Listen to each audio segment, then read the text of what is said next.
mean, as soon as it's Cecil just like throwing everything he has at Nolan, Hmm. especially like I remember like watching this for the first time and back in 2021. It was just so awesome. Um, I really like the Reaniman who we talked about in the last episode. Um, who Nolan they do some damage. They seem like kind of a nuisance for a little bit. Um, but I mean, just to like jump ahead slightly, the best part in this episode is hands down when the Maulers revive Immortal and he's just like crazy. And when I first saw like this episode, I was like I was like kicking my feet. Like I was so hyped. And it's still awesome, even though he dies, but it's awesome. He Yeah. gets so angry, like an anger unlike anything I've seen. Hmm. He just like imagine waking up and being like pissed. Yeah. Omni-Man. Yeah, exactly. There's no like, oh, I'm back. How long have I been out for? It's just Omni Man. And Megan and I have talked about this, but Immortal has like the most cartoon like superhero voice ever. It's amazing. Yeah, yeah. And Yeah. and I actually it was really interesting how you mentioned you talked about how Cecil threw everything at Omni Man. And that's why part of me thinks he's kind of like a bad guy because he wasn't thinking about any repercussion. He was like $4 billion space laser, boom, boom, F the land. I don't care who's there. I don't know. Doesn't matter. Don't I know think twice. it Let's like get these dead soldiers on them. Hey, people in the helicopters, you stand no chance. Send them. Send them right away. And isn't that important to get to Invincible on time? Like that's also the other thing. It's like how important is it for Cecil to talk to Invincible before Nolan or Omni Man does? Like, is it really this necessary? yeah. Because that was the whole fight was just trying to get to Invincible first. Mhm. Well, and also like Right. Cecil had to have seen this coming. Yeah. Yeah. Like there's no nothing happened beforehand.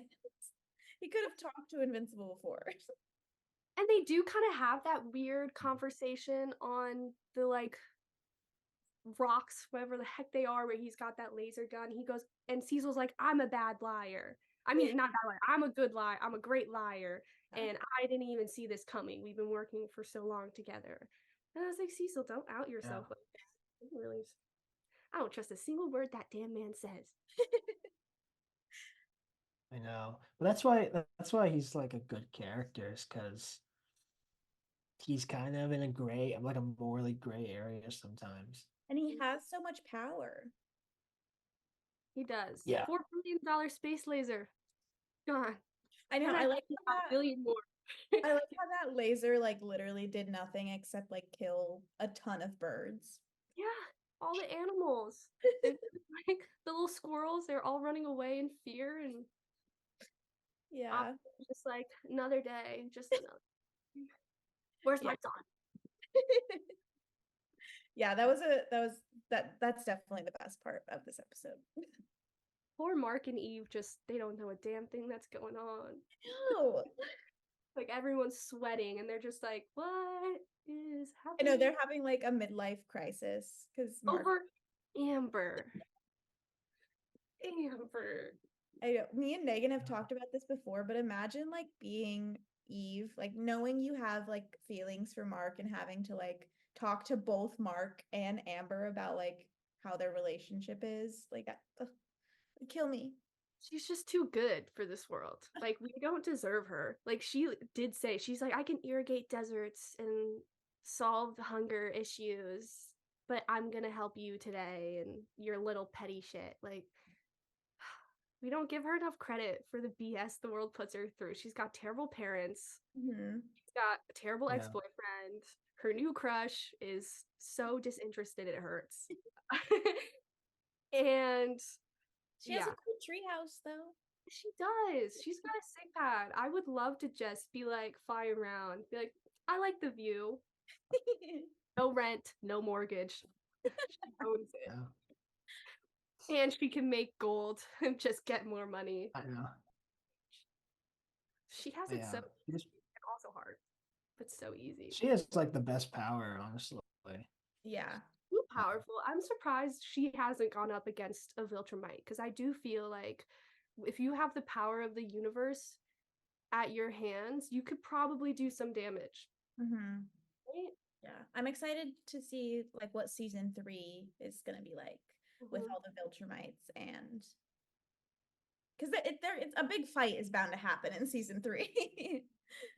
It's brewing. Yeah. Brewing. But that's too far ahead. We're getting Sorry. outside of episode 7. The important stuff. But So what do you guys? Go no, ahead. sorry. Go ahead. Go ahead. Oh, well, I was gonna talk a little bit about Mark and Amber, because Bree and I are not. I'm kind of an Amber hater. Bree's maybe less so, but we also we root for Mark and Eve. We call it Team Meave. That's our that's the ship name. Um, but there is this scene in this episode towards the beginning where like he tells her that he's invincible, and she's like, "Oh, I figured that out weeks ago, but I'm mad because You you lie. just didn't tell me." And I noted like because I know a lot of fans like did not like Amber in season one. And this stood out as one of those moments to me where like she knows why he's unavailable all the time, but like she's still really upset because he was trying to protect his like identity and all. So what did you guys think of that? I could okay. You go ahead. Okay. Well, I thought that's like one moment where Amber was like a badass when she was like, "Fly away, fly boy, or take the stairs. I don't care." Like, get out of my face. Imagine if I had a superhero boyfriend who could fly me around. I think my reaction would be more like Williams, where he was like, "Can I fly? Can I try on the suit?" You know, I would be so Yeah. much more excited. But I do get that like being lied about something so big and constantly being ditched uh would make me upset, especially if I was a teen. I feel like we need to take into account that they're like 17 years old. And Mhm. so the Right. world is kind of small at 17 years old, and like little stuff like that can break. At least if, when I was a teenage girl, I was an Mm. emotional wreck. And if my boyfriend was constantly ditching me, I'd be pissed. But also, like, he's saving the world. Yeah. So it's really complicated. Amber, I'm also a Meave shipper. Mm-hmm. And so it's just hard for me to root for her at all. I'm really just want her to get out of the way. I respect her integrity, but like we can just move on from like it's okay, Amber. Let's let him go and let's let him be with Eve.